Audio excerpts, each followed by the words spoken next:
Hi, this is Tiffany Thomas, and we're here again with Mr. Gabriel Anderson. Hi, how are you? I'm good, and we are doing our second interview about the foreclosure process. He's giving us some great strategies so far. We've talked about reinstallment, we've talked about sell to cash buyer, and we talked about forbearance. Right. Now, number 4 is short sale. Right. Hot topic right now. A lot of people are discussing short sales. Yes. Please just give us the basics on short sale, just to start off with, for those who don't know. Okay, well, the short sale it's exactly what it sounds like. It's where you're selling your property for less than what is currently owed. Okay. Well, in the testimony we talked about Dr. Johnson. Yes. That was a short sale, okay? Okay.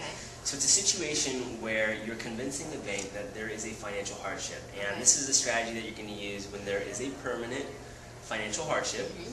And what you're doing is you're convincing the bank to take less than what is currently owed, so that you can sell the property. Okay, so basically it's the bank agreeing to get less money than what's owed on the home. That's correct. So how can you convince the bank to do that? Great question.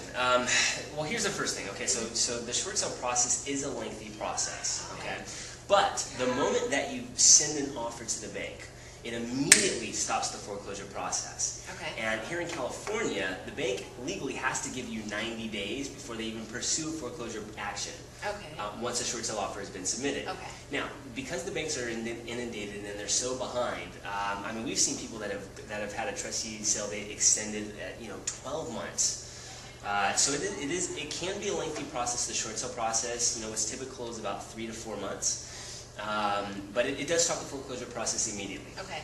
Now, to answer your question, how do you get the bank to do that? It sounds like something they would initially want to do. You're absolutely right. So in our book, we actually talk about the 2 tips that to give you the highest probability of success. Okay. First, I want to do this one disclaimer. Okay. There is no financial gain or financial benefit when doing a short sale. Okay, so the reason why you do a short sale is number 1, so that you don't go through the foreclosure process. But number 2, you have some control over the monetary deficiency. So in the example with Dr. Johnson, for example, if you're able to negotiate with the bank a full lien satisfaction, in other words, they report to the credit bureaus and make it look like you brought to the table the amount that you're deficient, that can actually help you as far as your credit score goes. Okay. So now I don't want to set this as an expectation. That does not happen all the time. There are certain levers that have to be pulled when dealing with the bank, and that means you want to make sure whoever is negotiating your short sale really understands the short sale process, really understands the loss mitigation process, that know how to request that to get that done. But here's an example, and in our team, as you know, you and I have talked about this. David Marshall, who heads up our negotiations team, used to work as a loss mitigator at one of the large banks. Okay. So he heads up our negotiations for us. He was on the other side of the table. He was a loss mitigator at the bank, one of the people who we would have been negotiating with.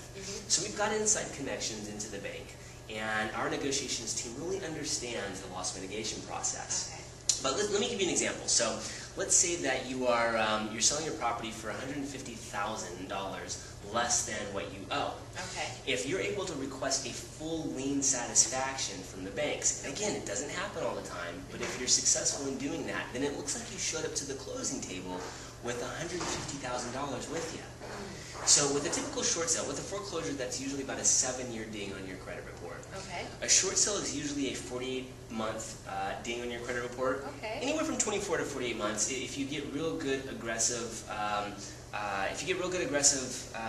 credit restoration people, it can be as little as 12 months.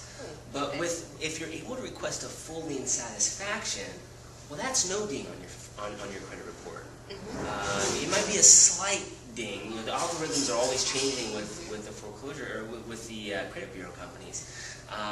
But it's certainly much better than a traditional short sale, and definitely much better than a foreclosure. Okay, so in the book we talk about the 2 strategies. The number 1, we just went through in great detail, which is making sure that whoever's negotiating your short sale really, really, really understands the short sale process. And I can't stress that enough. You definitely want to deal with someone who understands the loss mitigation process. The second tip to giving you the highest probability of getting your short sale approved is to use a cash buyer.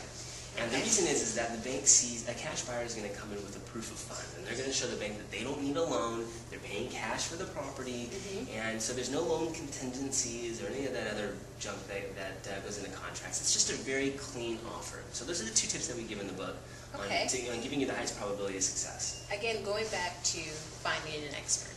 Yes. Having an expert on your side when you're dealing with foreclosure. It sounds like it's just key to the whole process, no matter which strategy you choose. You know, and the way that I like to explain it is, you're absolutely right.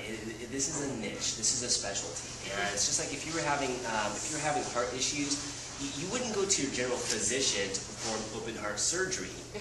You'd get referred out to your cardiologist. Absolutely. Okay, so this is a specialty. It is a niche, and you want to make sure that you're dealing with someone who really, really, really understands the bank's perspective and the loss mitigation process. Absolutely.